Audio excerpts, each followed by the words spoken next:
día invitamos a Daniela Guzmán, quien es intérprete en canto popular titulada en la Escuela Moderna de Música y que se ha desarrollado tanto desde la interpretación como de la composición, utilizando recursos estilísticos musicales de distintos géneros, además de trabajos con cultores tradicionales de Chile, Perú y Argentina. Está actualmente estudiando pedagogía vocal en la École Richard Cros en Francia y se ha desarrollado en gestión cultural y proyectos de difusión del patrimonio cultural de Chile y América Latina. Es directora de la compañía Volantín y de Crearte, además de presidenta de la Asociación Gremial de Creadores Infantiles de Chile, CRIM Chile, e integrante del equipo de la Coordinadora Intersectorial Cultura en Emergencia, CICE. Daniela, ¿cómo estás? Muy bien, muchas gracias por la invitación. Suena grande la reseña. Me intimidó. Es parte de la sorpresa, eso es lo bonito. Mira, vamos a partir con áreas en donde vamos a hablar un poco del proceso, de lo que significa dedicarse al arte y las relaciones que tenemos con la realidad que hay en Chile. Entonces, para considerar la posibilidad de una vida dedicada al arte y la música, todos los que hemos, entre comillas, decidido hacerlo, tenemos un encuentro íntimo y profundo en nuestra niñez. Entonces esa parte la vamos a llamar los descubrimientos. Entonces, la pregunta primera, ¿cuándo sentiste que el arte o la música eran parte de tu naturaleza, de tu marco de intereses, o cómo apareció la necesidad de estar en ese territorio, en tu infancia, me imagino? Sí, es que en mi familia era algo muy natural porque la música estaba presente siempre. Al menos yo conozco la historia hasta mi bisabuelo materno, de ahí en adelante siempre al menos hay uno músico o música profesional en una generación. Wow. Entonces en nuestros, no sé, en nuestros primos, en nuestras reuniones familiares siempre es tocar, cantar, tocar esto, hacer sketch. Nos creíamos artistas desde muy pequeña. Qué bueno. Yeah. Sí. Entonces desde chiquitita a mí me gustaba cantar principalmente, pero también escribir. Desde Perfecto. Muy pequeña. Y eso es como mi primer acercamiento más natural. Pero en la casa, eso fue. Ya, o sea, hay un marco de referencia en donde esto es natural, sí. En el ambiente donde tú estabas. Sí, sí, nosotros el cumpleaños feliz, cantamos el cumpleaños feliz, después un coral. Es como la talla entre toda la gente que va a algún cumpleaños de nosotros y dice, ¿qué están haciendo? Perfecto. Y dentro de eso, ¿te acuerdas de alguna persona o de alguna imagen o de algún libro o de algo que te haya, entre comillas, hecho decir esto es mío? Porque una cosa es el ambiente donde tú vives, pero hay algo interno en donde tú dices, pero esto es mío, esto lo tomo. ¿Te acuerdas de algo de eso? Es que creo que para mí no fue una persona o un libro, sino como que es que eso era parte de mi vida. Perfecto. Como crear era natural para nosotros. Yo tengo una prima que tiene casi mi misma edad y desde chica siempre estábamos o haciendo canciones o haciendo historias, después dibujando, después bailando, como era parte de nuestro juego. Perfecto. Entonces, en esa misma idea, ¿hubo apoyo o fuiste a buscarlo por ti misma o, entre comillas, resultó porque era, como tú dices, parte del juego? ¿Cómo entiendes hoy día ese momento? ¿Pero para dedicarme profesionalmente o desde por siempre? Ejemplo, Claro. Por ejemplo. Sí, yo creo que en mi familia para hacer arte siempre hubo apoyo. Ya. Pero para estudiarlo profesionalmente no era tan bien visto, yo creo que porque al final todas las mamás y los papás a veces tienen, y los abuelos y las abuelas, Claro. tienen a veces como susto de que vivir del arte es difícil. Claro. Es difícil en Chile y siempre las tutoras y tutores de uno quieren que uno le vaya bien, que tenga cierta seguridad, estabilidad, que en el mundo de la cultura no es tan sencillo. Pero yo sí porfía. Sí, importante. Así que yo me di una vuelta larga, yo no fue lo primero que estudié. De acuerdo. Yo primero estudié biología y en paralelo estudiaba musicología y hacía muchas cosas y estaba en un musical y después dejé todo cuando terminé biología yo misma decidí después terminar mi carrera de música y ahí entré a la escuela moderna a estudiar música popular, pero fue mi propio camino en realidad. Perfecto. Tampoco es que me lo prohibieron, sino como que en cierto momento para mí no me hizo sentido como lo que más quería hacer, pero después me di cuenta que era lo que yo necesitaba hacer. De acuerdo. Quisiera tomar eso que acabas de decir que me gustó mucho, lo que tú estudiaste y lo que tú necesitabas estudiar. Eso me gustaría que lo desarrollaras porque es algo que a veces las personas no alcanzan a leer en sí mismos. Y me parece muy interesante porque tú eres una nativa de hacer lo que se supone que tenías que hacer y de repente hay un descubrimiento que hace que cambie ese proceso. Eso me gustaría que lo mostraras. Sí. Igual no sé si yo me siento como una nativa de hacer lo que debía hacer. ¿De acuerdo? Porque si lo que yo debía hacer estando en un colegio, estudié en un colegio muy tradicional, Ajá. me fue bien en la PSU, debía haber estudiado, no sé, medicina, pero yo igual elegí biología, que digámoslo con mucho cariño a todas mis amigas y amigos, nadie es muy millonario tampoco en esa carrera, como si uno dijera así como De acuerdo, lo que claro. socialmente se espera de uno. Pero sí, yo sentía que me gustaba, me gusta mucho aprender el conocimiento y que tenía una responsabilidad con cambiar nuestro entorno. Y el ser humano ha sido responsable de un deterioro terrible del medio ambiente. Y desde ese lugar como que yo me volqué a eso, me iba bien, me fui a vivir al norte a trabajar con comunidades de pueblos originarios en resistencia a la megaminería. Y eso es un trabajo 24/7 o no sé, 28/7. Yo creo que ya le faltan horas al día porque es muy intenso, es muy desgastante. Y por lo mismo como que en ese periodo la música estuvo totalmente ausente de mi vida durante los 3 años que yo vivía allá. Y yo siento que me hizo mal. Okay. Que yo perdí mi capacidad de conectarme humanamente con los demás. Yo me sentí que estaba haciendo algo que me gustaba, pero que no era feliz. Y en algún momento me generó un punto de quiebre y por eso yo te decía que es lo que yo necesitaba hacer. Como que dije, ¿en qué me estoy convirtiendo? Si yo vine para acá porque yo creo que este mundo hay que cambiarlo, hay que transformarlo. Yo creo que a distintas escalas todos tenemos esa responsabilidad, pero si uno pierde la capacidad de empatizar con otra persona, de ponerse en su lugar, ¿qué mundo vamos a construir? Y la música en ese sentido es lo que a mí me permite llenar ese espacio. Entonces ahí yo decidí volver y entrar a estudiar música y dedicarme a eso. Perfecto. En estas definiciones que uno va descubriendo en uno mismo, porque al final tú descubres porque tú lo necesitas, ¿verdad? No hay otra persona debajo de esto. Hay cosas que uno alcanza a decidir y otras que llegan. ¿Qué te llegó? ¿Qué entre comillas, te parece interesante? Porque no lo pensaste, pero fue algo que te permitió hacer esta definición. Yo creo que yo no pienso mucho esas decisiones en ese sentido. Como para otras cosas soy muy planificada y quienes me conocen saben que soy estructurada y media cuadrada, pero para ese tipo de cosas yo voy nomás. De acuerdo. Tal como yo estaba viviendo aquí, me fui 3 semanas al norte y me quedé 3 años, también fue como este ciclo se cerró, yo tengo que ir a hacer música. Y como que... Okay. Yo creo que fue más como... en ese momento como sentir que yo estaba perdiendo una capacidad de empatía. Eso me chocó mucho. Perfecto. Mira qué increíble. Entonces, cuando tú entraste ya a estudiar de lleno en esta problemática ahora del arte, fuera de la biología, ¿te sentiste en tu territorio?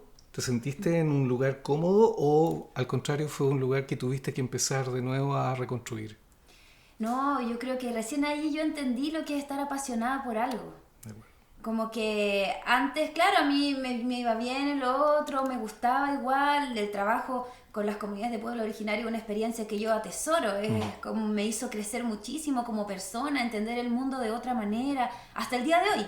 Y yo creo que esos 2 ámbitos de mi vida y muchos otros, porque también yo creo que uno no se define solo por lo que trabaja, están así, de la mano, nunca se van a separar, pero estudiando música yo me di cuenta que yo estudiaba algo pero quería ir más allá y leerme el texto completo y seguir y investigar y conocer, cosa que yo veía en algunos compañeros en biología y yo decía, uy, qué lata. Claro, sí. En música no me pasó, entonces ahí yo dije, esto es lo que yo quiero hacer. Fantástico. Mira, dentro de esto uno va adquiriendo las herramientas y los saberes para poder desarrollarse en el medio cultural. Entonces, mira, yo te quiero llevar a esta otra área que es una parte muy importante para mí, que es, y se la robé a un economista muy especial, que hablaba de surfear en el medio cultural. O sea, es como cuando tú te subes arriba de una tabla de surf y vas a llegar a la orilla, pero no sabes a qué lugar de la orilla, pero vas para allá. ¿Te fijas? Y entonces hace el ejercicio de, bueno, dejarte llevar por la ola o surfear a través del arte. Entonces, con esa imagen, ¿cómo has podido, entre comillas, surfear en el medio cultural ahora que ya eres profesional y que decidiste dónde vas a actuar y cuál va a ser tu desarrollo desde el proceso del arte, las comunidades o lo que tú has hecho? Yo creo que trabajando en colectivo. Okay. Eso es el arte. Y tristemente las instituciones no nos enseñan eso. Nos enseñan que el estudio es individual, que uno tiene que competir y te preparan para un mundo que no es real. Porque en la práctica uno sale y si uno no logra construir buenas relaciones con su entorno, si uno no aprende a admirar antes que competir, a alabar antes que criticar, no tiene cómo desarrollarse en un medio porque uno deja de crecer. Entonces, para mí, como el trabajar en colectivo ha sido fundamental. Igual, yo cuando estudié música ya trabajaba, ya estaba inserta un poco en el medio, entonces era distinto, como que no empecé a trabajar después. Yo empecé a construir esa red, o empecé a conocer gente, si no es que yo construí la red. Fui un engranaje más de esa red mientras yo estaba estudiando. Ajá. Y al salir fue una consecuencia natural. Perfecto. Oye, y en eso, hablando de otra cosa que me parece súper importante que a todos nos pasa, que es cuando tú tienes cambios en la forma como tú te relacionas con la cultura. Tú ya hablabas de que habías tenido un cambio cultural súper importante cuando te fuiste a trabajar con las culturas tradicionales al norte. Sí. ¿Ha habido algún otro tipo de, entre comillas, surfeo en cambios que te han sorprendido o que te han llevado a una nueva consideración de lo que tú puedes hacer en ese proceso?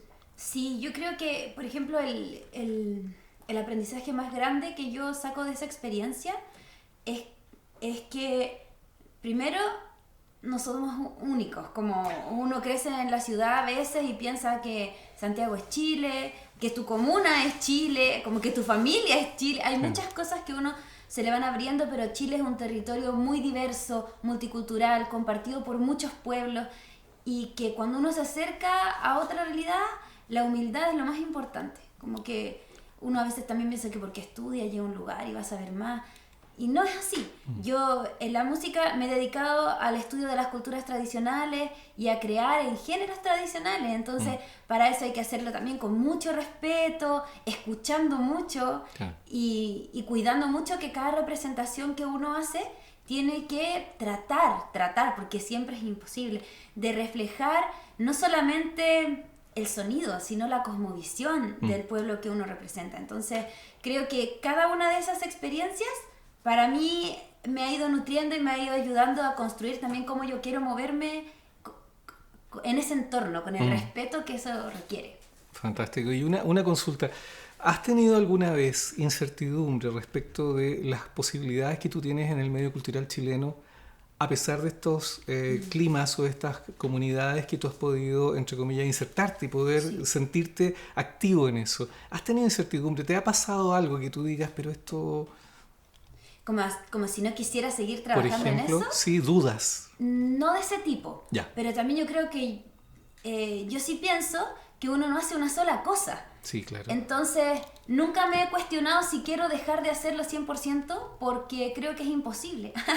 ¿Quién que tiene esa necesidad interior de crear va a poder dejar de crear alguna vez en la vida? Es imposible. Ahora, si hoy día trabajo de eso, en otro momento vendo torta, trabajo en un restaurante o no sé, de garzona, lo que sea, eso es otra cosa. Como, para mí, yo nunca he tenido dudas respecto de mi pulsión de crear y de la necesidad de mantenerme dentro del medio cultural. Ahora, trabajando en esto, tampoco he dudado de si no quiero trabajar más en esto.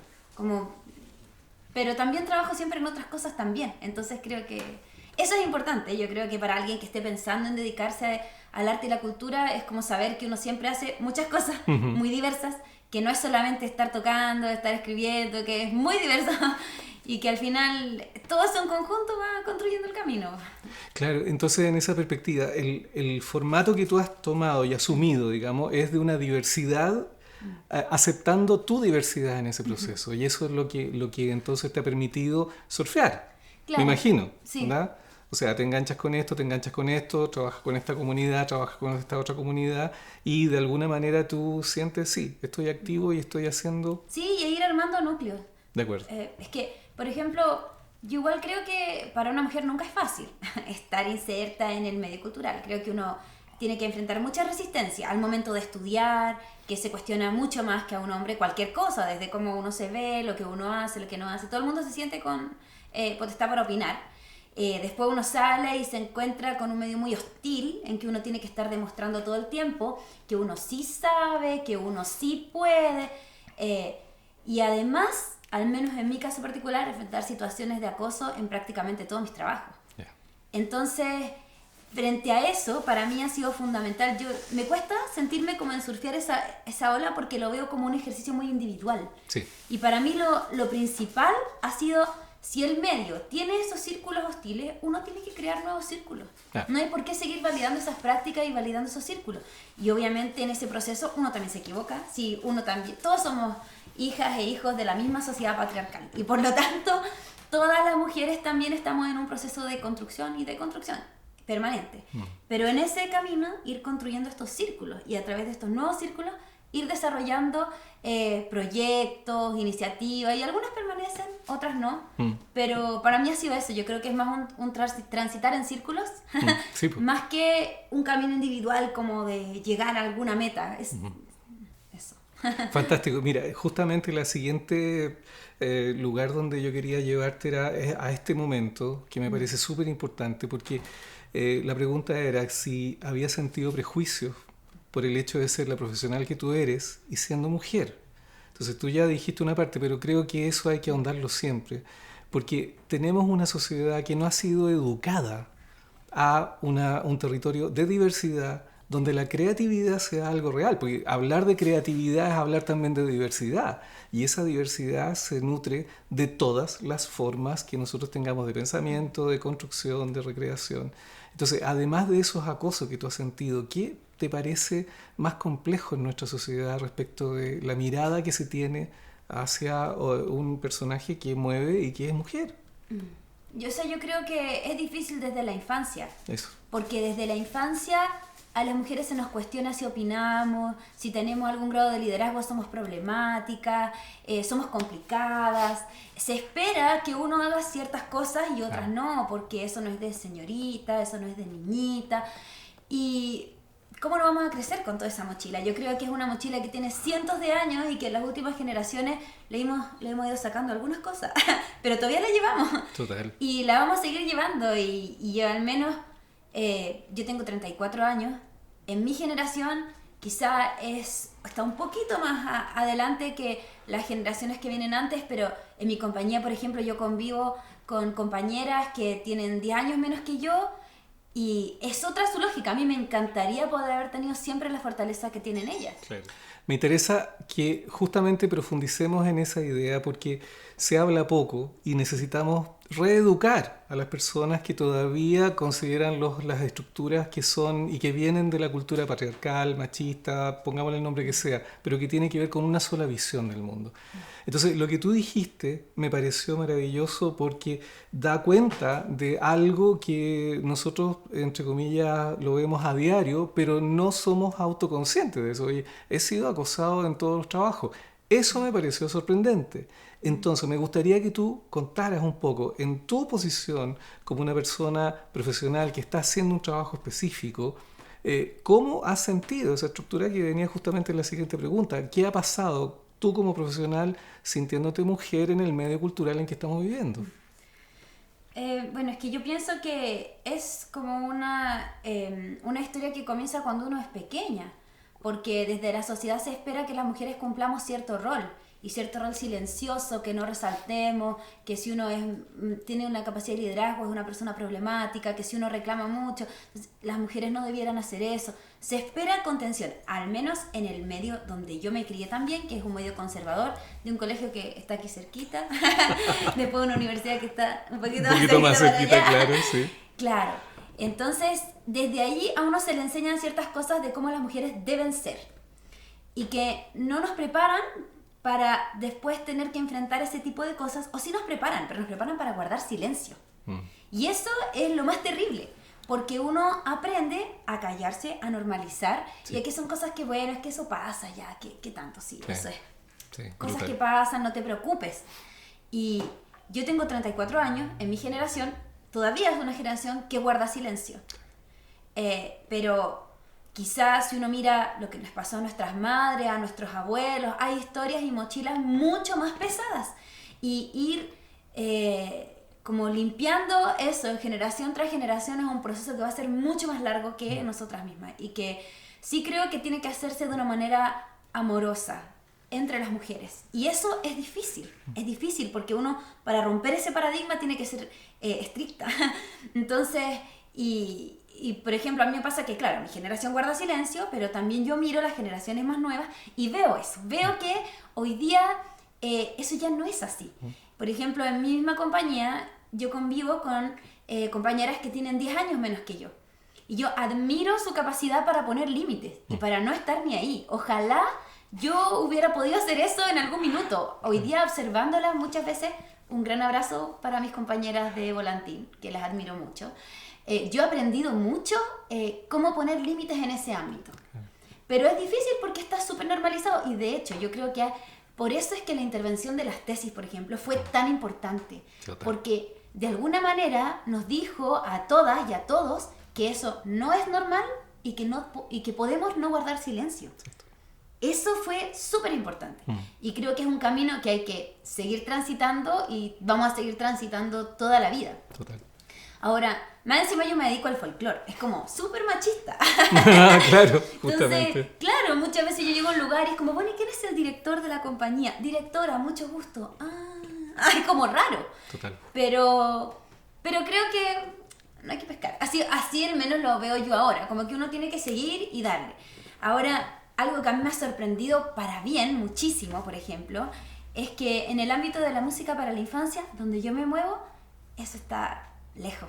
Como fantástico. Yo no he tenido que enfrentar ese tipo de cosas al interior de la asociación gremial de la que yo formo parte. En la coordinadora intersectorial Cultura en Emergencia, casi todas las coordinadoras somos mujeres. Entonces siento que esa balanza se está invirtiendo para bien. Sí. Que la tortilla se vuelva, como dice una canción. Pero es lógico, Sí. es que es inevitable, sobre todo por el momento especial que estamos viviendo, en donde se necesita un discurso un poco distinto y amoroso.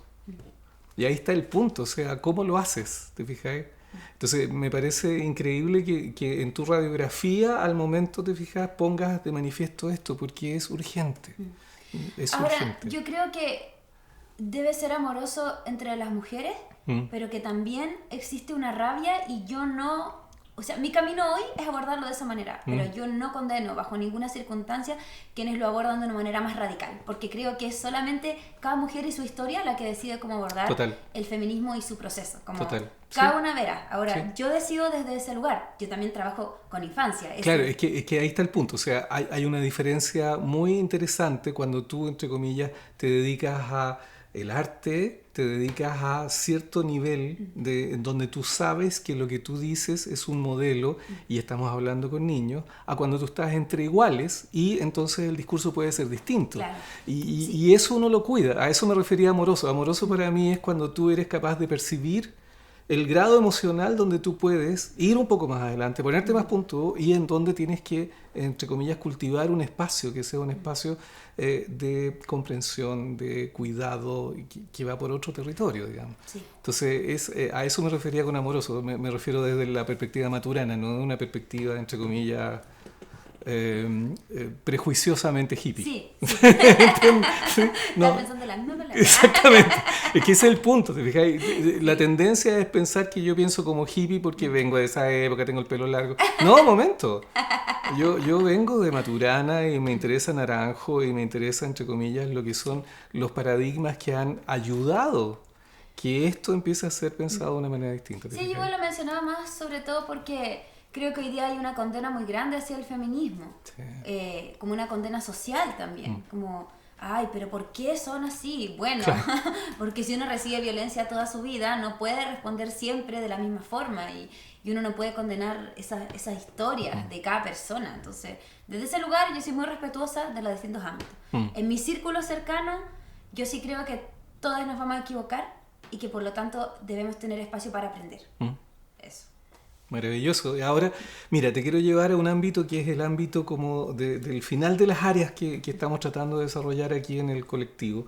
Y que es lo siguiente, mira, me gustaría saber qué sientes que en el medio artístico en nuestro país funciona, qué crees tú que le falta a nuestro medio artístico y qué sueñas que debería, entre comillas, ser como el horizonte hacia donde nos podemos mover. Yo creo que lo que sobra es competencia. No sé si era una de las palabras que me dijiste, pero no importa, dale. Creo que nosotros tenemos un medio social que no respeta el rol de las trabajadoras y trabajadores de las culturas y de las artes. Y como no se respeta ese rol como trabajadoras y trabajadores, los espacios laborales son pocos y todo el mundo los defiende con uñas y dientes. Y eso genera muchas veces ambientes hostiles y de competencia cuando la asociatividad y poder trabajar en conjunto es la única manera de ir abriendo espacios. Entonces, quizá lo que yo sueño es que ojalá, al menos en el ámbito de la música, que es donde yo más me relaciono, podamos organizarnos, podamos aprender a trabajar en conjunto, respetando el trabajo de las demás personas, abrazando el trabajo de las demás personas y entender que desde la diferencia vamos creciendo. Ahora también sueño que ojalá las artistas y los artistas entendamos nuestro rol como trabajadoras y trabajadores, con la profundidad que eso implica, que somos parte de la sociedad, con responsabilidades asociadas a eso y también con derechos asociados a eso. Y ojalá que podamos organizarnos para, por un lado, mejorar este ambiente y esta industria que es tan precaria y tan hostil, pero también para que nos hagamos cargo de esta responsabilidad que tenemos todas y todos por construir una mejor sociedad más justa, más igualitaria. Entonces, la idea principal dentro de ese sueño es la aceptación de la diversidad como un elemento constitutivo, ¿te fijas? Eso es muy interesante porque no sé si tú sabes que según algunos autores que son increíbles y que vienen de finales de los años 90, básicamente dos que hablaron de la dinámica espiral, que es como el proceso de aprendizaje humano, de la humanidad, pensando en un proceso humano muy amplio. Ellos decían que nosotros estábamos parados entre dos momentos. El momento en donde todavía estaba presente el fenómeno establecido por el racionalismo egoico, donde estaban todos los parámetros que la sociedad económica nos ha puesto, y estábamos entrando en un proceso en donde estaba la aceptación de la diversidad. Ellos le ponían colores. El fenómeno egoico racionalista naranja y el fenómeno de la diversidad y la aceptación de la diversidad verde. Y ellos dicen que estamos parados en ese momento, que todavía tenemos este modelo, pero que tenemos que entrar en ese otro modelo. Pensando en esa idea que acabo de acordarme, ¿para dónde crees tú que va el proceso que tú estás desarrollando con, por ejemplo, Volantín? ¿Dónde sientes tú que está como el norte que estás tratando de encontrar? Bueno, no sé, a lo mejor el sur, porque estamos en el sur, claro. Tenemos que cambiar también ese... Hacia dónde queremos caminar. Claro. Bueno, Volantín nace desde una necesidad o un diagnóstico. A mí me gustaba mucho trabajar con infancia y yo pensaba siempre que cuando en el colegio a nosotros nos dicen que estudiemos como las culturas de Chile, nos invitan a disfrazarnos, nos invitan a entender la cultura patrimonial como algo estático, como de museo, que no se mueve y que no se relaciona con los territorios. Y eso es un fenómeno fundamental en el proceso de colonización y de saqueo de los pueblos originarios. Total. Pensar que los pueblos originarios no tienen nada que ver con su tierra, que su cultura se puede llevar al museo y que se reduce a ciertas manifestaciones. Entonces, desde Volantín nosotros tratamos de hacer lo que podemos por mostrar primero que Chile es un territorio muy diverso, compartido por diferentes pueblos. Desde un lenguaje muy sencillo estamos hablando de una plurinación. Y que también estos diversos pueblos tienen sus diversas historias, pero pueden convivir. Entonces, nosotros sí tratamos de trabajar precisamente la diversidad, porque el arte también es una forma o una manifestación cultural de un pueblo. No solamente refleja el paso, la música, la poesía, refleja cómo se entiende el mundo. Ujú. Por eso la cueca es distinta aquí en el norte, en el sur. Es diferente porque las personas son diferentes. Entonces nosotros tratamos de mostrar esa diversidad y de invitar a las niñas, a los niños, a las familias completas a vivir esa manifestación cultural, ojalá para poder entender mejor a los otros pueblos y contribuir a que exista menos discriminación, más aceptación de esas diferencias y el respeto por los derechos de todos los pueblos que habitan este territorio, incluidos los pueblos migrantes. Perfecto. Una última idea. Entonces, si tú estás abierta con esta idea de construir desde la realidad hacia el fenómeno que te toca dirigir en el proceso de esta maravillosa estructura volantín, ¿tú te has dado cuenta que nosotros también psicológicamente somos diversos? Sí, por supuesto. Y la aceptación de esa diversidad psicológica, ¿cómo la has visto tú? ¿Cómo la has vivido tú? Porque tú dijiste que hacías muchas cosas. Por favor, es que es muy lindo porque tiene que ver con dos, digamos, procesos. El proceso yo conmigo y el proceso de la realidad. Yo veo la realidad diversa, ok, me encargo de eso. Pero ¿te habías dado cuenta que tú entonces, en tu estructura psicológica, le habías dado espacio a esa diversidad interna? Sí. ¿Sí? Sí, es que creo que este sistema nos lleva a negar esa diversidad interna. Por ejemplo. Nos crían para pensar que uno es una sola cosa, que te defines a cierta edad y que tienes que morir haciendo eso. Y eso es muy antinatural. Si las personas somos diversas, tenemos muchísimos intereses distintos y nos definimos por muchas cosas, no solamente por la carrera que escogimos. Para mí eso es transformarnos en un ser gris. Claro. Creo que está muy mal. Ahora, Claro. yo también creo que esa diversidad, tampoco creo que cualquier cosa esté bien, como que creo que en el discurso por la diversidad se disfraza también como este tema de la tolerancia a la intolerancia. Creo que eso no debe tener cabida en un mundo diverso. Como Exacto. la intolerancia nunca debe tener cabida. No sé, la falta de respeto a los derechos humanos, la transgresión de los derechos humanos, nunca debe tener cabida en un mundo diverso. Pero sí creo que si el arte y la cultura, bueno, las manifestaciones culturales estuvieran más presentes en nuestra educación, en nuestra crianza, las personas seríamos mucho más libres de ser lo que queremos ser, sin miedo a salirnos de esa estructura o ese riel de tren en el que nos pusieron cuando éramos chicas o chicos. Fantástico. Pregunta, y esta es la última. ¿Qué valor le das a las redes sociales? Dado que este es un programa que vamos a poner en redes sociales, ¿qué valor le das a las redes sociales ahora pensando en esto que pusimos de manifiesto en este minuto? O sea, yo creo que son un medio más. Los medios van cambiando, la forma en que nos comunicamos va evolucionando, va cambiando y hoy día son fundamentales. Claro, tienen como sus cosas buenas, sus cosas malas, como todo, Sí. como todo en la vida. Pero creo que son una plataforma muy democrática.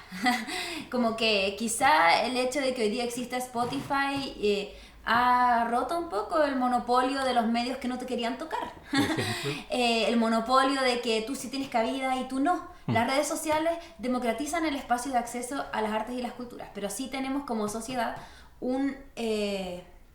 una deuda, porque obviamente el acceso a la conectividad no es igual en todos los lugares. Okay. Entonces creo que también las redes sociales a veces nos pueden hacer pensar que el mundo es nuestra red social y el mundo es mucho más diverso que eso también. Total. Mira, agradecemos la generosidad de Daniela por compartir con nosotros este repaso de un viaje que recién ha comenzado y dejamos la invitación para una nueva conversación desde la RUC. Muchas gracias. Muchas gracias.